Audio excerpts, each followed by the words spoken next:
Mari kita bersama-sama mulakan dengan membaca Bismillahirrahmanirrahim.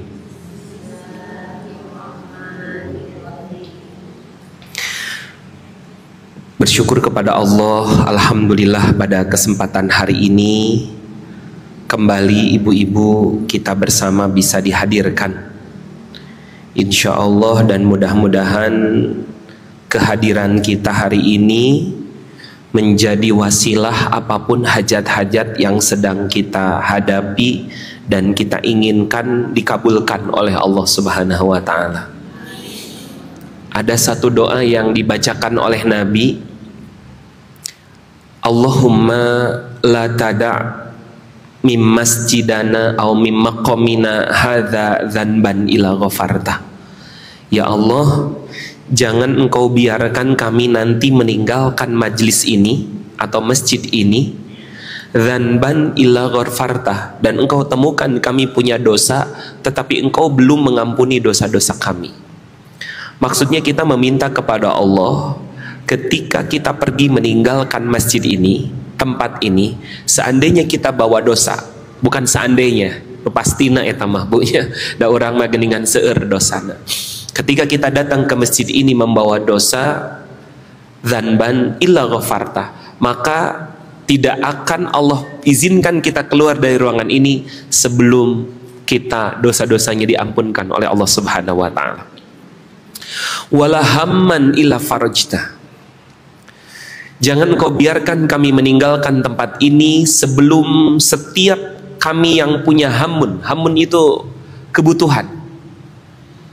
Ya, hamun itu urusan. Illa farajta, kecuali engkau keluarkan kami, lancarkan kami, amankan atau tunjukkan jalan-jalannya dari urusan apapun yang sedang kami uruskan. Wala hajatan illa qadaita, sebelum setiap hajat-hajat. Hajat itu bisa jadi masalah, bisa jadi keinginan. Sebelum setiap hajat-hajat yang kami miliki dan kami harapkan, atau kalau misalnya keinginan, ya, illa qadaita, kecuali engkau penuhkan.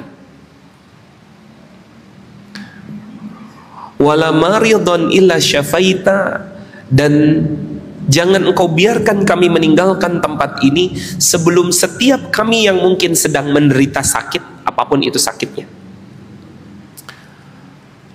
atau mungkin diderita oleh orang-orang yang kami cintai, mungkin di rumah ataupun siapapun itu. Illa syafaita, kecuali engkau sehatkan.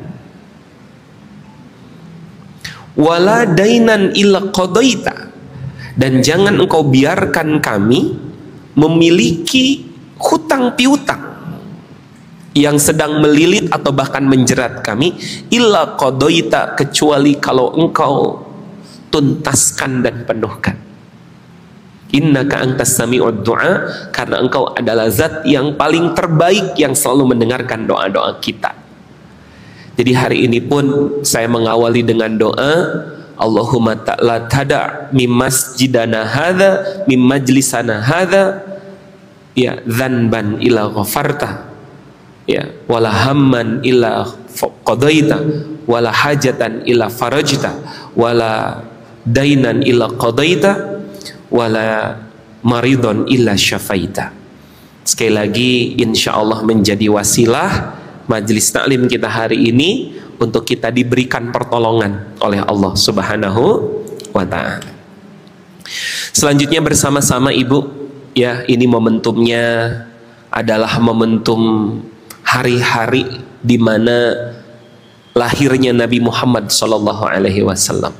Ya, jadi walaupun mungkin Nabi kita sih memang tidak mengajarkan memperingati hari lahir. Jadi yang kita peringati itu bukan masalah hari lahir, karena tanggal, hari, kecuali hari ya, kalau hari jelas ya, kalau hari itu Nabi itu lahir di hari Senin gitu ya. Cuma tanggal itu dan tahun ini masih tetap jadi perdebatan di antara para ulama. Jadi belum jelas bahwa oh disitulah tanggalnya secara Masehi, karena memang belum ada secara Hijriah ya belum ada Hijriah ya, karena Hijriah itu kan adanya baru setelah Nabi hijrah, kan tanda Hijriah itu kan setelah Nabi hijrah. Jadi kalau ditanya tahun Hijriahnya tahun berapa, ya belum tahu gitu ya, karena memang belum ada tahun Hijriah, kecuali kalau sebelum Hijriah mungkin bisa begitu kan. Nah, jadi dengan peringatan-peringatan Maulid Nabi yang hari ini ada dan ada di tengah-tengah masyarakat, itu apa yang harus kami lakukan? Intinya dengan kemudian kita mengingat kembali Nabi, maka kita isi kembali dengan mengkaji sirahnya, kembali mengkaji terkait sunnah-sunnahnya, ya, kembali mengkaji terkait ayat-ayat yang diturunkan kepada Rasulullah, sehingga dengan momentum itu mudah-mudahan kita diharapkan kembali tersemangati, kembali diingatkan. Jadi kalau memang isi di dalamnya acaranya itu adalah ya mungkin bersolawat bersama, berdoa bersama, berzikir bersama, ada taklim di sana, ya maksudnya ada menuntut ilmu di sana. Ya sebenarnya bukan hanya sekedar Maulid Nabi saja, di waktu apapun boleh dan bagus, ya. Atau mungkin ini sambil dikaitkan dengan momentum itu, ya. Karena ada juga orang-orang yang mengatakan bahwa wah nggak boleh, ya, wah bid'ah dan segala sesuatunya. Ya intinya kita mengikuti dan berpartisipasi di acara itu adalah dengan mengisi, kembali mengingat. Ya kita isi dengan zikrullah, kita isi dengan kembali baca ayat-ayat Allah, kita isi dengan taklim. Yang jadi masalah kalau kita isi dengan dangdutan, nah itu yang jadi masalah. Gitu kan ya.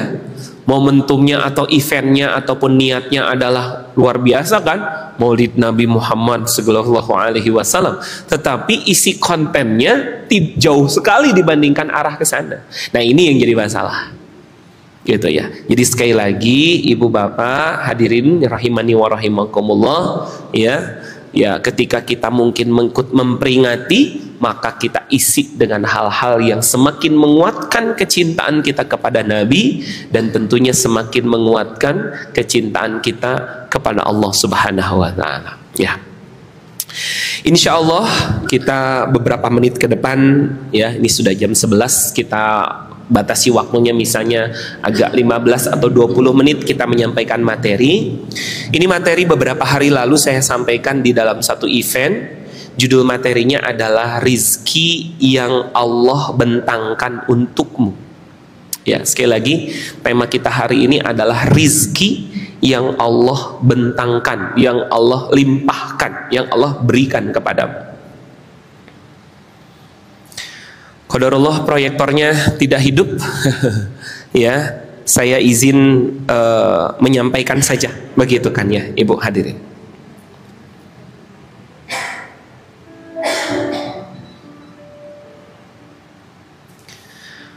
Yang paling pertama, landasan kajian kita hari ini adalah firman Allah Al-Quran surah Al-Mulk ayat yang ke-13, maaf 15.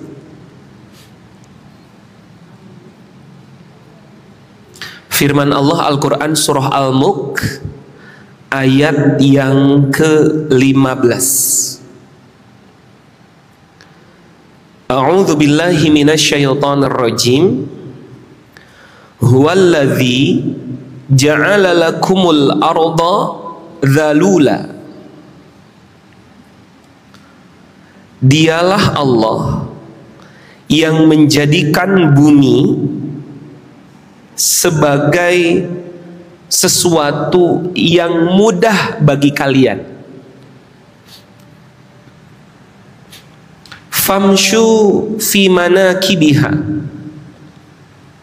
maka berjalanlah di segala penjuru-penjurunya. Wa kulu mir rizqih, dan makanlah sebahagian dari rizki-rizki yang diberikan oleh Allah melalui hamparan bumi itu. Wa ilaihin nusyur, dan hanya kepadanya lah kamu kembali setelah dibangkitkan. Firman Allah Al-Quran surah Al-Mulk ayat yang ke 15.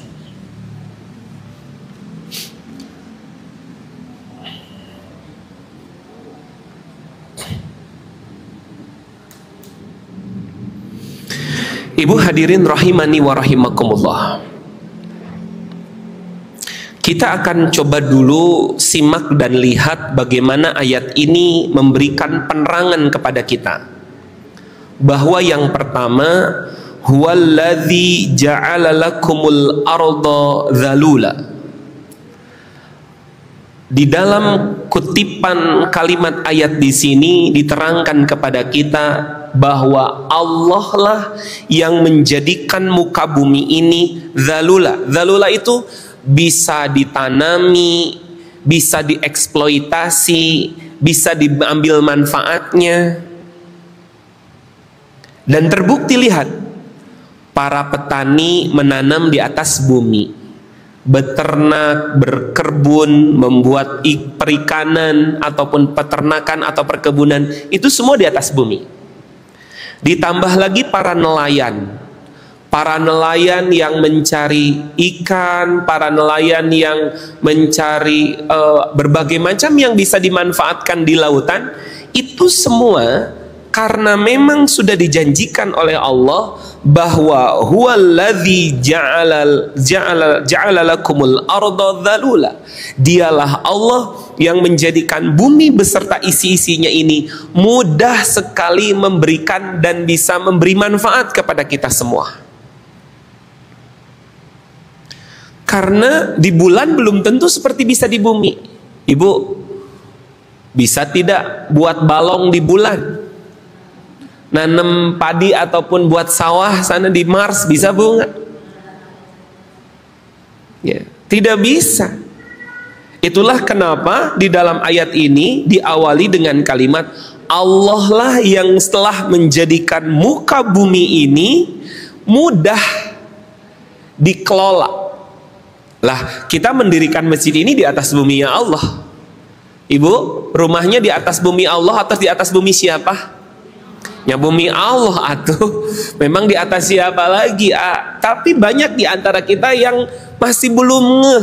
Lah, kita ini hidup sampai detik ini pada kondisi ini karena Allah memberikan fasilitas-fasilitasnya melalui bumi ini. Ya. Kalau kita lihat permukaan bulan, itu bolong-bolong bu permukaannya. Kenapa? Ya karena tidak ada atmosfernya, tidak ada ozonnya, tidak ada juga gravitasi yang kemudian mengakibatkan dan menjadikan kita bisa setenang ini. Dan juga yang jadi masalah juga, di sana tidak ada air, di sana juga tidak ada udara. Jadi ketika kita bandingkan dengan tempat-tempat atau planet-planet yang lain, maka bumi ini seperti yang dijanjikan dalam ayat ini, dzalula, lengkap, mudah, banyak fasilitas yang sudah Allah siapkan di atas muka bumi ini karena memang diperuntukkan untuk manusia. Sampai kemudian kita bisa hidup seperti ini nggak lepas dari bumi yang Allah ciptakan untuk kita. Kita nih pakai pakaian, pakai baju, ya. Itu dari mana? Ujung-ujungnya baju dari mana, Bu? Ya dari bumi dong. Emang baju terbuat dari apa? Dari benang. Benang terbuat dari apa? Dari kapas. Emang kapas ditanamnya di atas apa? Di atas tanahnya Allah. Ya, tadi tuh sama Teh Ita saya disuguhin stroberi. Ya, dikirain teh ditanam di belakang masjid, dilirik-lirik sama saya gitu kan ya. Nah, itu ujung-ujungnya dari mana coba yang kita nikmati itu? Dari Allah. Ya, tapi sekarang ada kok tanamnya nggak usah pakai media air, tanamnya nggak usah pakai media tanah, tapi media air. Nah, air di mana atau di saha? Ya cukup kasih pupuk A dan pupuk B saja, kita melakukan hidroponik misalnya. Anger itu tidak ada lepas dari yang namanya bumi Allah lah, mempergunakan awalnya medianya media tanah diganti menjadi media air. Pertanyaannya, media air itu dari mana? Emang ada yang udah bisa buat air? Ada Bu, pernah dengar pabrik air? Yang ada pengelolaan atau pengolahan itu ada. Ada biru mah, ada apa mah, segala satu ada. Tapi pabrik pembuat air ada? Gak ada. Yang ada pengelolaan, pengolahan, ya itu ada. Ya. Sampai kemudian ibu-ibu, bapak, kita semuanya bisa makan setiap hari, punten Bu. Ya, yang dimakan kita tuh apa? Yang dimakan mungkin makanan pokoknya nasi, lauk pauknya apa saja, ada nabati, ada hewani, ya. Lalu kemudian kita masak, masaknya pakai apa? Pakai gas, pakai kompor, atau pakai kayu bakar. Pertanyaannya, ada nggak untuk sampai kita bisa makan yang tidak terhubung dengan buminya Allah? Ada tidak? Gak ada, gak ada. Ya, jadi sekaya-kayanya misalnya anggota DPR yang kemarin dibobol misalnya rumahnya, gitu ya. Walaupun misalnya rumahnya ada yang 100 sekian miliar kemarin, begitu kan ya.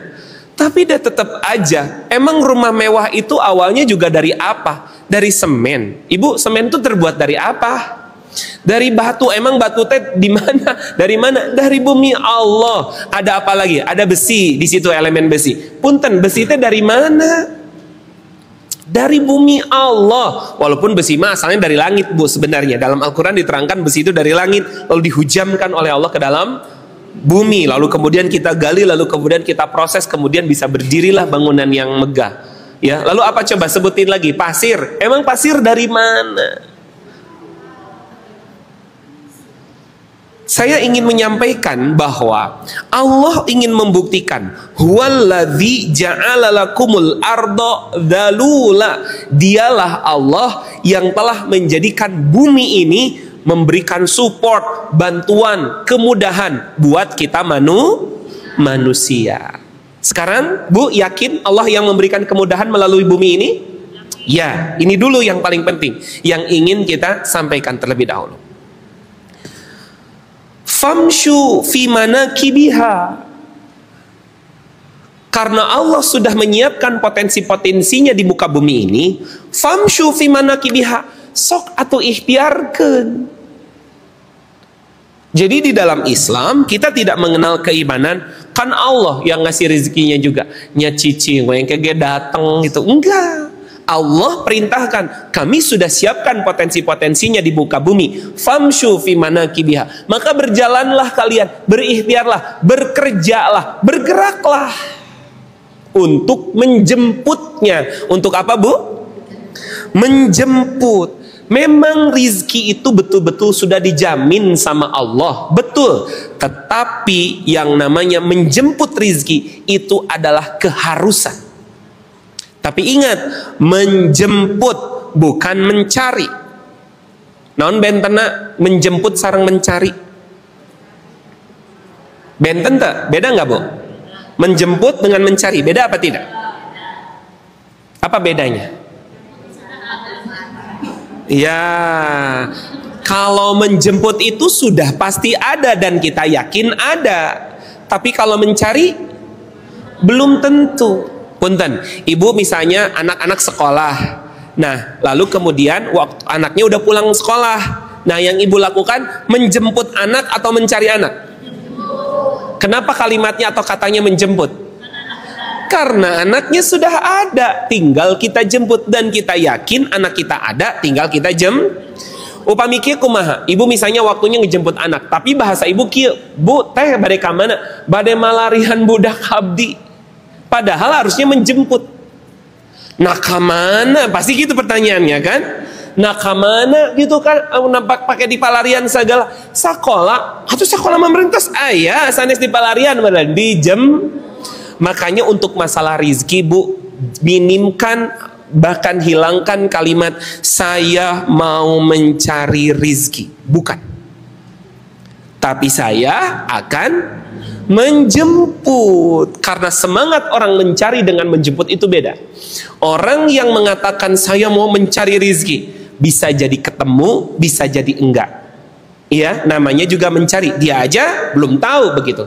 Tapi kalau sudah namanya menjemput, dia yakin seyakin-yakinnya Allah sudah menyiapkan potensinya, karena tadi yakin bahwa huwallazi ja'ala lakumul arda dzalula, ya, dialah Allah yang telah menciptakan bumi ini potensi-potensi. Lalu tugas kita diperintahkan oleh Allah untuk apa? Famshu fi manakibiha, maka berjalanlah, bergeraklah menuju ke tempat-tempat potensi-potensi itu. Ya, lalu tuh lihat, wa kulu mir rizqi, dan makanlah sebahagian rizki yang sudah kami siapkan. Tuh, makanlah sebahagian rizki yang sudah disiapkan.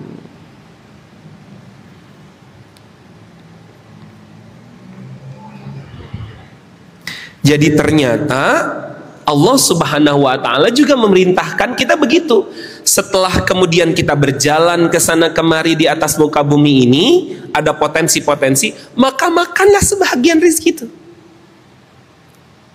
Nah, hari ini kita akan fokus di situ, Bu. Ya, setelah Allah Subhanahu wa Ta'ala memberikan potensinya, ya, potensi bumi ini, lalu kemudian kita diperintahkan untuk berikhtiar, bergerak, ya. Lalu kemudian nanti Allah akan pertemukan kita dengan rizki-rizki kita. Nah, ini yang akan coba kita dalami, karena tidak sedikit orang-orang, ya, dia sudah bergerak, sudah bekerja, sudah dapat, sudah menikmati, tapi hatinya hampa. Tapi kemudian dia merasa terus kekurangan, terasa kurang terus.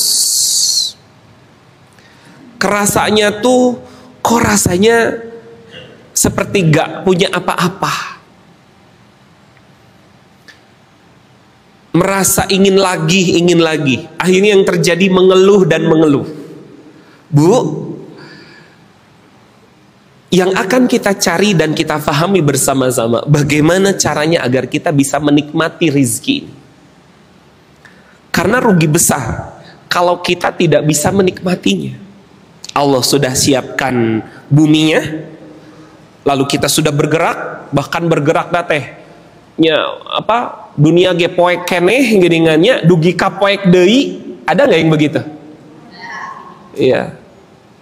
Padahal kalau burung, ini saya izin mengutip sebuah hadis, seandainya kalian bertawakal kepada Allah dengan sebenar-benarnya tawakal, niscaya kalian akan diberi rizki sebagaimana burung diberi rizki.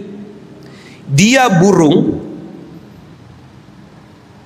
pergi di pagi hari dalam keadaan lapar, dan kembali sore hari dalam keadaan kenyang. Geningan manuk mah angkat maghrib pagi-pagi, pulang Jadi tadi yang pergi subuh pulang malam itu siapa? Ya, suami ibu tuh.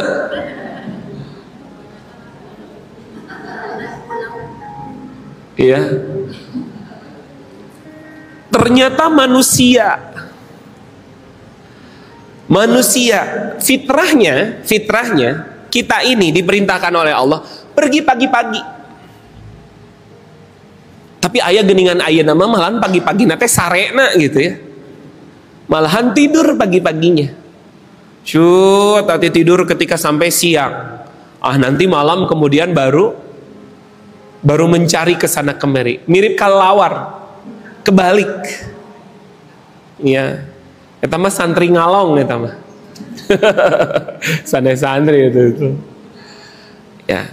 Ternyata yang bisa menikmati itu adalah pagi yang pergi, lalu kemudian sore. Dan uniknya lihat, pergi dalam keadaan lapar dan kembali sore hari dalam keadaan kenyang. Ibu punten, pernah tuh ninggal di pinggir jalan atau di mana gitunya manuk, lalu manuk nate ker stres. Pernah ninggal tuh manuk stres. Ai mane nu keur naon, ai ngalieur geus 3 jam ku kelilingan keluar ka dieu can menang-menang dahar nepi ka ayeuna. Pernah enggak nemuin manuk begitu? Ya. Ibu pernah menemukan ada monyet stroke? mencong misalnya ieu naon teh bibirna hayang kikian. Pernah nemuin yang stroke? Ya, pernah lihat kucing darah tinggi gitu?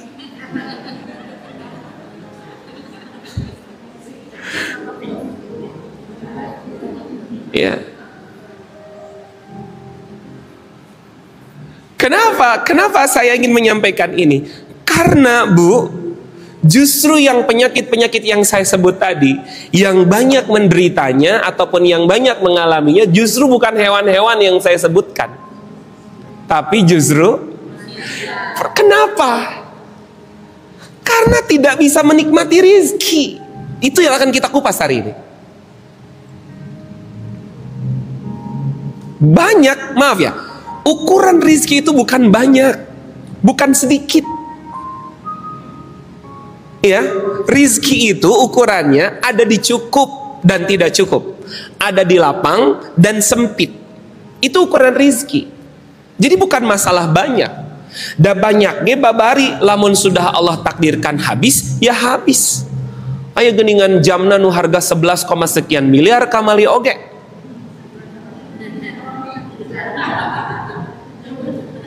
Ya, lalu ada si istrinya menangis terseduh-seduh karena baju yang harganya sekian jutanya juga hilang, raib. Babari atuh ku ceuk Allah mah. Da Allah mah idza arada syai'a ayakula lahu kun. Jadi Allah mah maha paling mudah memberi, maha juga paling mudah untuk mengambil. Jadi yang jadi masalah itu kita semua ini udah dikasih rizki, sudah punya jatahnya masing-masing. Hanya yang jadi kendala adalah masih banyak di antara kita manusia yang belum bisa namanya menikmati rizki ini. Daa nu menikmati mah kedah seueur heula rizkina. Kan tadi sudah saya katakan, rizki itu ukurannya bukan banyak, bukan sedikit. Ibu, ayat misalnya ayat si A, ayat si B. Si A sareng si B teh damel atau kerja di tempat yang sama, tugasnya sama, akhirnya gajinya pun sama. Misalnya gaji si A 3 juta, gaji si B juga 3 juta, kan sama angkanya kan? Pertanyaan saya, mungkinkah di antara mereka berdua bisa merasakan kenikmatan yang berbeda? Mungkin apa tidak? Mungkin atau tidak? Sangat mungkin. Bisa jadi angkanya sama, tapi cara menikmati rizkinya tidak sama. Atau bisa jadi angkanya sama, tetapi keberkahannya tidak sama. Nah itu sama, kan sarua kerjanya di sana. Atau bisa jadi we geuningan anu hiji mah si B misalnya gajinya sama, tapi kerjanya tidak pantas dibayar segitu. Banyak kelalainya, banyak telatna, banyak korupsi waktunya, banyak absennya. Tapi karena tidak ketahuan, karena dia misalnya terampil menyembunyikan keburukan-keburukannya, tetap saja gajinya sama. Atau mungkin karena pandai menjilat, malahan lebih besar dia dari gaji yang dia dapatkan. Saya tadi ngobrol terkait masalah perpajakan di mobil sama teman-teman. Karena saya lagi ngurus pajak nih, riut nih hese, padahal rek mere duit gitu ya. Ya kan pajak rek merek duit orang teh Bu. Ya, padahal mah tuh gampangkan saja gitu kan. Sampai ada Bang Arif cerita, ya saya mau mindah namakan motor yang dia beli gitu kan. Itu ternyata biarin lah diliput juga biar kedengeran gitu kan ya. Wah luar biasa dulu tuh. Kalau ngurus sendiri segini, kalau dibantuin segitu. Ngurus sendiri harus 3 bulan, kalau dibantuin dengan membayar lebih sekian, cukup 10 atau 12 hari saja selesai. Bisa gitu ya. Ya. Harusnya ini ketika demo juga disuarakan ini. Dan Abi sedang menguruskan itu tuh, sedang menguruskan mobil ini nih, mobil Padang nih, mau saya pindahkan gitu kan ya ke jadi mobil Bandung begitu kan. Alhamdulillah Bu, hese. Padahal rek mere duit. Ya, pernah sih diawali sudah ditawari dulu begitu kan, ditawari, sok katanya kalau misalnya mau dibantu angkanya segini. Tapi kalau sendiri mah susah apa? Kenapa susah? Cek saya. Itu kan. Kenapa harus susah? Ya, supaya ya bayar lagi kitanya begitu kan ya. Padahal sebenarnya tidak perlu susah. Ya, sudah mah kita juga tiap tahunnya ya lumayan kan gitu kan ya, dengan beda-beda gitu. Ini saya kemarin lihat tayangan. Ibu tahu negara Timur Leste? Tahu Timur Leste, tahu? Yang dulu mah Timur-Timur sama-sama dengan negara Indonesia. Ternyata Timur Leste mah mau motor mau mobil apapun pajaknya harganya sama. Dan kalau diuangkan itu sekitar 300 ribuan. Gitu kan ya. 300 ribu untuk kendaraan roda 4, lalu kemudian itu sekitar 100 berapalah begitu kan ya, kalau dirupiahkan. Sama semuanya. Dan ya di sana ya makan gratisnya sudah 6 tahun yang lalu. Berobat gratisnya juga sudah 6 tahun yang lalu. Bahkan sampai kalau ada masyarakatnya sakit lalu harus dirujuk ke Indonesia atau ke Singapura, dibiayai oleh negaranya. Negaranya kecil. Ya, mungkin kalau dibandingkan sumber dayanya dibandingkan kita ya sekian, ya. Tapi pertanyaannya, kenapa atuh kita teh Bu beunghar orang teh? Ini saya ingin menunjukkan yang menentukan ketenangan dan kenyamanan itu bukan angka. Tapi saya tuh suka iri Bu ngelihat orang-orang Arab Saudi. Mereka itu punya lifestyle atau gaya hidup slow life. Ibu tahu slow life? Slow hirup teh. Hanya sekedar nunggu waktu sholat ke waktu sholat. Sok tinggal gerak mereka. Mereka kan hirup nanti nungguan sholat ke sholat kan. Pas waktu sholat tutup toko teh. Ya, sambil nunggu buka, pertanyaan anak, duitnya datang enggak? Atau seluruh dunia datang ke sana Bu? Ya komo ibu-ibu di Indonesia mah. Lamun geus balanya teh. Kadang-kadang sok kesel abi ge nyanak umroh, nyanakan jamaah umroh ti kita teh gitu. Nganter balanya deui. Ya, ari diajak ngaji geram nih hese. Bu hayu kajian ba'da subuh benih hese cekali teh. Ba'da asar orang ngaji di pelataran Masjid Nabawi. Nu hadir teh alhamdulillah ada 5-an, 6-an, padahal aja malah 40-an. Nah hari insya Allah nanti pada zuhur kita jalan ke pasar paling murah di Madinah. Ayo teman ngebrek kabeh, ayah hadir. Uyuhan cik itu.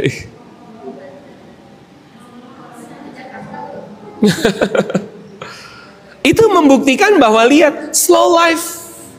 Dan ibu-ibu yang biasa umrah atau beberapa kali umrah, coba lihat gerak. Kita dihidangin pisang, mending ke arah rageng itunya.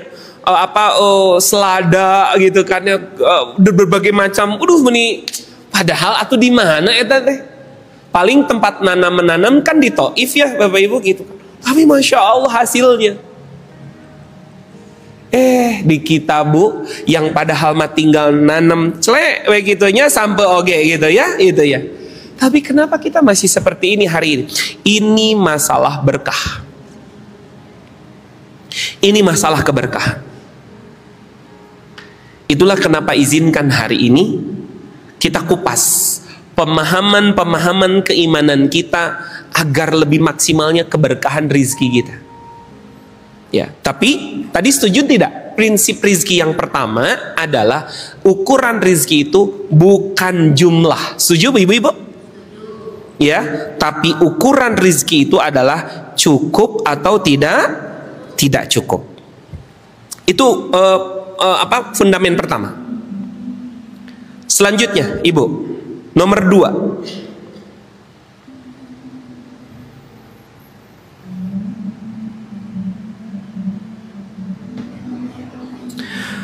Fahami bahwa rizki itu adalah jaminan. Sekali lagi, rizki adalah jaminan.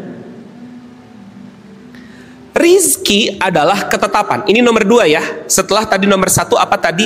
Rizki tidak sebatas hitungan rupiah. Maksudnya ukuran rizki itu bukan banyak atau sedikit. Tapi ukuran rizki itu adalah masalah rasa, cukup atau tidak cukup, lapang atau ini rasa ya, ini zonanya. Nomor 2 yang perlu kita pahami supaya kita bisa menikmati rizki. Rizki itu jaminan. Rizki itu ketetapan. Cara menjemputnya adalah ujian. Tadi sudah dibicarakan, tapi saya rumusin di sana. Cara menjemputnya adalah ujian. Sikap kita terhadap ujian itulah yang akan menentukan nikmat atau tidak nikmatnya rasa rizki itu. Masuk ke kepala ibu-ibu ini. Saya terlalu cepat ya? Oke, saya pelanin. Kita belajar prinsip rizki nomor 2. Prinsip rizki nomor 2 itu adalah rizki itu jaminan. Rizki itu ketetapan. Sepakat sampai di sini? Nah, lanjutin nomor 2-nya. Ini belum selesai. Tapi jangan sampai kemudian kita berpikir, kan rizki mah jaminan, kan rizki mah ketetapan. Ya enggak, saya tuh cicing, yang kayak datang. Oh, tunggu dulu. Cara menjemputnya adalah ujian. Jadi kita harus dan mutlak menjalani ujian untuk menjemput ini. Nya aya geningan nu ngajemput nate ka sawah, ka balong, ka pasar, ka kantor. Dan itu ujian. Iya kan? Ke sawah itu kan ujian. Ke kantor itu ujian. Nah, sikap kita terhadap ujian itulah, sekali lagi, sikap kita, respon-respon kita kepada ujian-ujian itulah yang akan menentukan nikmat atau tidak nikmat yang kita rasakan. Iya mah isuk-isuk kuduna ka sawah nya, sebelum ke sawah teh kuku lutus we. Aing mending bosen nih hirup teh. Kudu ka sawah deui. Oke? Lalu kemudian di palarian paculna hilap di mana? Amek-amekan. Usaha pacul aing. Ka mana you? Rek gawe gini, hese. Ya. Ya, lalu kemudian berangkat ya, di perjalanan aya batu, ya, kesandung batu, amek-amekan ka batu. Ini batu teh gede kokat di dieu nih, ini carekan batu ge. Sampai ke sawah ternyata aliran air yang harusnya ke sawah dia kelihatan justru ke orang lain. Marah lagi, emosi lagi. Gablok ka era ieu buka sawah ieu. Ya, sambil marah-marah kemudian dipindahin. Ya, tiba-tiba yang punya sawah di sebelah juga begitu. Nah kan dialihkan Pak dia. Iya, orang giliran aing wah marah-marah segala sesuatu. Lalu kata orang yang punya sawah sebelah teh, sanes orang teh tos nyieun perjanjian upami dinten Kemis mah cai teh ka dieu. Heueuh nya lupa. Orang cenah orang emosi wae kata ya bla bla gitu. Akhirnya dipindahin lagi, emosional, ya. Ternyata nu nganteran telat. Marah lagi. Itu yang saya maksud, apa? Sikap kita terhadap atau respon kita terhadap ujian yang kita lewati untuk menjemput rizki itulah yang akan menentukan nikmat atau tidak nikmat yang kita raih dalam kehidupan. Faham di situ? Lanjutin kalimatnya. Saya sudah tuliskan tapi saya perlu sampaikan pemahaman. Dan sikap itulah, sikap anu tadi itu yang akan menentukan keberkahan atau tidak berkah rizki yang dia dapatkan. Karena kan sebenarnya mah Bu, rizki mah ku Allah mah udah disiapin, nu halal aya, nu haram aya, nu berkah aya, nu teu berkah aya, nu milih saha? Kurang lah, nu milih na urang. Jadi sebenarnya masalah dia nanti mau mendapatkan keberkahan, kehalalan atau tidak halal, itu mah nu milihna juga diri kita sendiri. Ya, kita yang milih. Rek nipu orang, rek jujur ge orang. Allah mah penting tadi bahwa Allah sudah menyiapkan potensinya di muka bumi ini. Dengan cara halal bisa, dengan cara haram juga bisa. Mau dengan cara lapang juga bisa, mau dengan cara sesak juga bisa. Ya kan? Kita.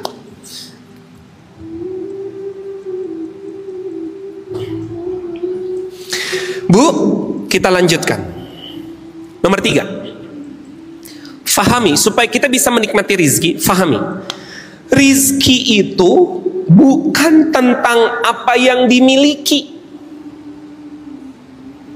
tapi tentang apa yang dirasa dan kita nikmati. Sekali lagi, prinsip rizki nomor 3 yang harus difahami supaya kita bisa menikmati rizki.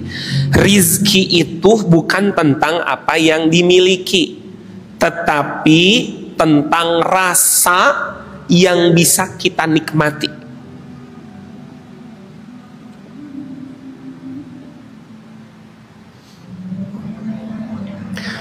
Itulah kenapa ada di dalam satu hadis Nabi bahwa yang sebenar-benarnya rizki kita itu ada 3, kata Nabi. Bu, menguatkan pemahaman nomor 3, saya mengutip satu hadis di mana Nabi Muhammad SAW menerangkan kepada kita bahwa rizki yang sebenar-benarnya rizki kita itu cuma ada 3. 1, apa yang kita makan dan apa yang kita minum sampai habis. Jadi saya tadi pagi-pagi sudah dapat rizki strawberry dan pisang kukus, nyata tanya. Nah, itu rizki saya berarti Taita. Tadi tuh berapa berarti? 3 strawberry dan 1 pisang kukus, itu rizki saya. Karena apa? Sudah saya makan. Nih, air ini. Ini air ini rizki saya apa bukan? Belum.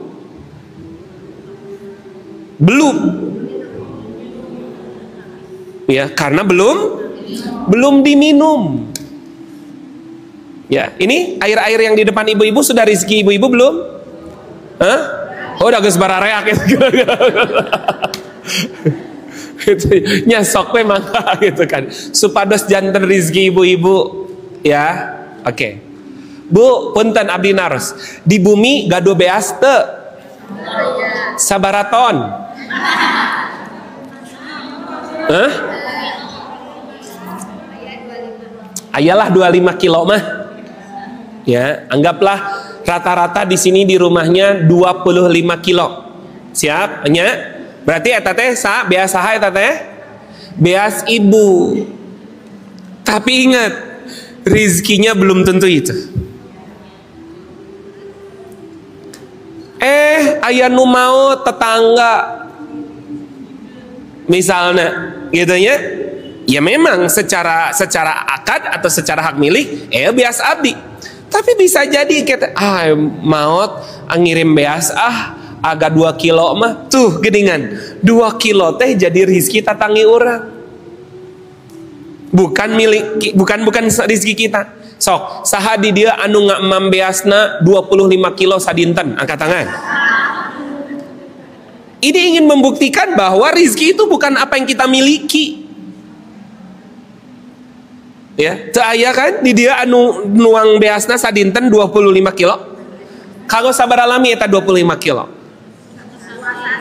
2 sasih oge eta ge teu sadayana urang anu nuangna. Aya rizki kanggo budak urang, aya rizki karena suami, keluarga meureun ngararenong eta katen urang gitu nya, taruangteun urang. Tuh, 25 kilo yang kita punya saja belum tentu jadi rizki kita. Anu mana nu rizki urangna? Anu dituang ku urang. Ya, grasok ibu ya. Fahami baik-baik bahwa rizki kita itu bukan yang kita miliki. Karena hari ini nggak sedikit orang-orang yang punya pemahaman bahwa rizki itu yang sudah jadi aktenya, misalnya sertifikat tanahnya, sertifikat rumahnya, BPKB kendaraannya, memang itu milik Anda. Tapi belum tentu rizki kita. Naudzubillah jadi rizki pendemo. Nepi kakutang-kutang kamarima. Nya itu kan. Padahal mamulina melenti mana di Singapura. Ya, Bu, sekali lagi ya, ingat, rizki bukan yang kita miliki, tapi rizki adalah yang kita nikmati. Jadi yang pertama yang kita nikmati itu apa? Yang kita makan, yang kita minum sampai habis dihabiskan oleh kita, maka itulah rizki kita yang pertama. Yang kedua, kata Nabi, rizki kita itu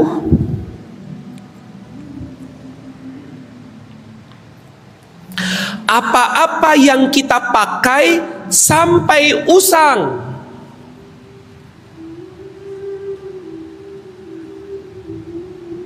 Nomor dua, rizki kita itu yang bisa kita rasakan adalah apa-apa yang kita pakai. Ainu tadi mah naon-naon anu dituang, makanan dan minuman, ari ieu mah nu urang pakai. Bu, gaduh jilbab sabaraha? Wow, lah jawaban lagi gaya seueur. Apal orang ibu-ibu makanan jilbab mah loba, orang ibu boga pamajikan. Beli jilbab wae. Itu makanya Nabi taruh seueur, Bu, jilbab seueur. Seueur itu jumlahnya. Sing kema enjing ange nu seueur eta teh sakaligus. Meureun teu diklaim nu geloti mana ieu? Ngagemo jilbab. Kenapa?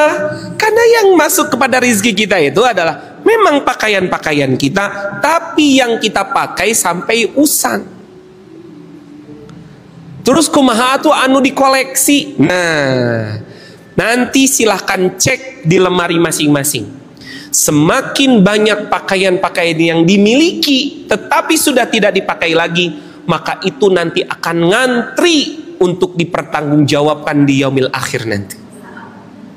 Makanya semakin banyak koleksinya, siap-siap semakin belakangan masuk surganya. Batur geus di surga, iya jilbab anu di pasar baru keneh dieksekusi ditanyaan ku Allah. Ini serius ini, Bu. Itulah kenapa, Ibu, kan orang masuk lebaran geningannya gitu ya. Padahal yang paling bagus teh mana yang akan kita pakai, tah iya udah dipakai, mana yang udah usang. Kalau yang udah usang mah kasihkan aja. Ayaku istilah ieu mah lebar, ieu mah meserna oge, ieu mah lebar bari teh dipake-pake ke urangna. Ngaheheurinan hungkul lomari. Ya, sekali lagi, semakin banyak koleksi-koleksi yang dikoleksi, siap-siap saja semakin akan memperlama ya hisab yang akan dilakukan. Bu, saya ada keluhan dari seorang jamaah, bukan keluhan ya, ini mah penyampaian gini cenah. Mertua abdi beberapa waktu lalu meninggal dunia. Terus kumaha Bu? Eta qadarullah, 2-3 hari setelah meninggal, habis setiap malam berturut-turut eta mah mimpi ditemui oleh mertua itu almarhumah, ibunya. Nah, karena saya tinggalnya serumah dengan mertua. Terus emangnya kenapa di mimpi itu apa? Di mimpi itu mamah mertua minta tolong untuk membagikan koleksi Tupperware yang 2 lemari. Ini serius Ibu, ini walaupun produknya udah nggak ada sekarang. Kan dulu mah ibu-ibu memboga nu kitu teh asa gini geningnya asa kumaha teh. Kamu keluaran terbaru eta cai minumnya jang minum meni kuat ka waduh gitu kan, lamun mengeus merek eta teh dijejerkeun asa paling kumaha, asa paling qualified hirup teh begitu kan ya. Gitu. Ini serius Bu. Terus gimana Bun? Ya saya cerita aja sama suami. Terus suami sampaikan sama adik-adik dan kakak-kakak yang lain. Akhirnya kami eksekusi, kami bagikan. Terus sudah dibagikan gimana? Alhamdulillah, udah dibagikan deh, nggak pernah mimpi-mimpi lagi. Ya, karena sekali lagi, yang namanya nikmat rizki itu bukan dipunya, bukan. Punya bisa menyakiti, Bu. Ketika kita salah meletakkan punya. Punya yang menjadikan kita sombong, punya yang menjadikan orang agul, ya, takabur, lalu kemudian meremehkan orang lain karena ketidakpunyaan dia dibandingkan kita. Ini akan menghancurkan kehidupan kita. Ya, itulah kenapa syaratnya bukan punya, tapi bisa menikmati.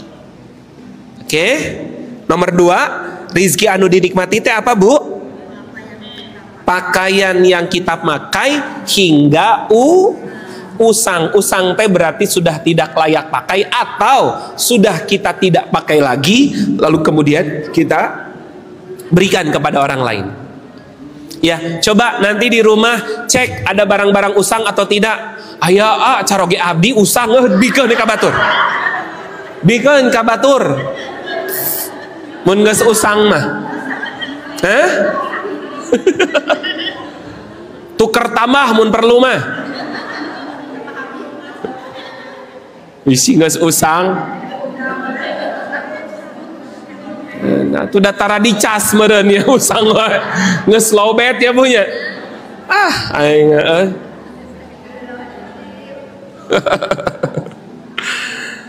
Oke. Nomor 3. Kata Nabi, ya.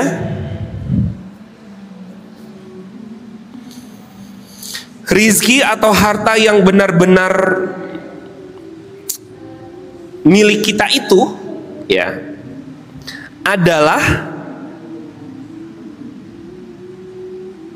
apa-apa yang kita miliki lalu kemudian kita sedekahkan hingga menjadi milik Allah seutuhnya. Karena sejatinya yang kita sedekahkan justru akan menjadi utuh milik kita. Bu, walaupun tanah ibu luas, bumina seueur, kalau itu belum disedekahkan, belum benar-benar jadi milik kita. Nah, belum jadi milik kita, sok pun ibu maut, emang dicanak. Eta sertifikatna, pokoknya wasiat, orang mamun pae orang, wasiat kabeh, pokoknya mah sertifikat kudu dibawa, jang naon, kanggo naon. Ini membuktikan bahwa kalau pengen benar-benar menjadi milik kita seutuhnya, cara paling gampangnya adalah infakkan, sedekahkan, zakatkan, atau wakafkan. Maka sesuatu yang awalnya kita miliki, yang belum benar-benar jadi milik kita, akan benar-benar jadi milik kita ketika kita sudah berikan kepada jalan Allah, maka benar itu akan jadi milik kita. Buktinya apa? Buktinya, misal ada tanah kita wakafkan, dipakai untuk masjid, dipakai untuk kebaikan, dipakai untuk ini dan itu segala sesuatu, maka ibu hadirin, itu pahalanya tidak akan pernah putus sekalipun kita sudah mati. Kan sahur Nabi kan ada 3 yang tidak akan pernah putus walaupun kita sudah mati. Satu adalah ilmu yang bermanfaat, lalu kemudian anak yang soleh, lalu kemudian sedekah jariah, sedekah yang ngalir, baik bentuknya infak, wakaf, zakat, atau sedekah. Begitu. Nah, ini benar-benar akan jadi milik kita yang sebenar-benarnya, yang seutuh-utuhnya. Tapi maaf, kalau masih belum diinfakkan, disedekahkan, dan diwakafkan, masih belum benar-benar jadi milik kita seutuhnya. Itulah kenapa Nabi Muhammad menargetkan wafatnya tidak punya apa-apa. Karena biasa nama nu diri ribut setelah meninggalnya orang tua kita yang kaya raya, biasa naon nusok diri ribut teh. Tah itu. Ya, itulah kenapa Nabi bermimpi, mungkin ketika hidupnya dia punya harta, banyak harta. Ya, karena untuk berjuang butuh harta. untuk bisa berjihad di jalan Allah, beribadah, beramal soleh, mesti punya harta. Tetapi Nabi menargetkan ketika wafatnya justru tidak meninggalkan harta. Dikisahkan ketika Nabi akan wafat, bertanya kepada anaknya Fatimah, "Nak, iya ya Rasulullah, ayah pernah menitipkan kepadamu satu buah cincin. Masih ada cincinnya?" "Oh masih ayah." "Cik atuh ambil, jik canak." Diambil oleh Fatimah. "Ini ayah, jangan diserahkan kepadaku. Pergi keluar, tanyakan kepada para sahabat, siapa yang pengen dapat hadiah cincinku ini." Fatimah pergi keluar, atau siapa yang mau cincin? Wah, tuh banyak ya, akhirnya dikasihkan. Abu Bakar itu tuh dalam keadaan sudah lemah. Rasulullah, "Iya ya Rasulullah, aku pernah ingat menitipkan beberapa petak tanah di daerah Hijaz kepadamu." "Masih ada?" "Masih ya Rasulullah, aku jaga amanahmu sebaik mungkin." Pergi keluar, bagi-bagi tanahnya menjadi beberapa bagian, lalu bagikan kepada para sahabat. Sudah mikir lagi Nabi gitu, sampai nanya begini, "Wahai keluarga-keluargaku, sahabat-sahabatku, adakah yang barangkali aku lupa pernah dititipi sesuatu harta olehku? Tolong sampaikan." Hening karena tidak ada lagi. "Istri-istriku, di rumahku masih ada harta-harta benda. Paling juga cuma bejana, ya cangkir, piring-piring sederhana ya Rasulullah, gak ada lagi." "Kalau begitu, aku sudah tenang." Barulah kemudian beliau mengatakan, "Aku wariskan kepada kalian dua perkara, yang ketika kalian berpegang teguh kepada dua perkara itu, maka kalian akan mendapatkan keselamatan dunia dan akhirat. Yang pertama adalah Al-Quran, dan yang kedua adalah Sunnah." Itulah kenapa sampai hari ini kita bisa merasakan kenikmatan dan kemanisan iman, karena Nabi mewariskan, yang diwariskan oleh Nabi bukan hartanya. Bu, seandainya Nabi waktu itu mewariskan harta-hartanya, kinten-kinten orang bakal kabagian moal, nyamual atau saha orang mah gitu ya. Siapa kita? Ya, tetapi karena Nabi ketika itu yang ditinggalkan dan yang diwariskan bukan harta, bukan benda, tetapi Al-Quran dan Sunnah. Pertanyaannya, apakah kita juga kecipratan dan merasakan betapa luar biasanya hidup mengikuti jalannya Nabi dan juga jalannya Al-Quran? Bisa kita rasakan, Ibu? Yang kita kajikan hari ini semua adalah wasiat dan juga warisan-warisan Nabi. Hadis-hadis yang disampaikan, ayat-ayat yang dibacakan, itu semua wasilah Nabi dan juga warisan dari Nabi kita Muhammad sallallahu alaihi. Allahumma salli wa sallim wa yubarik ala sayyidina wa habibina wa maulana kembali bina wa maulana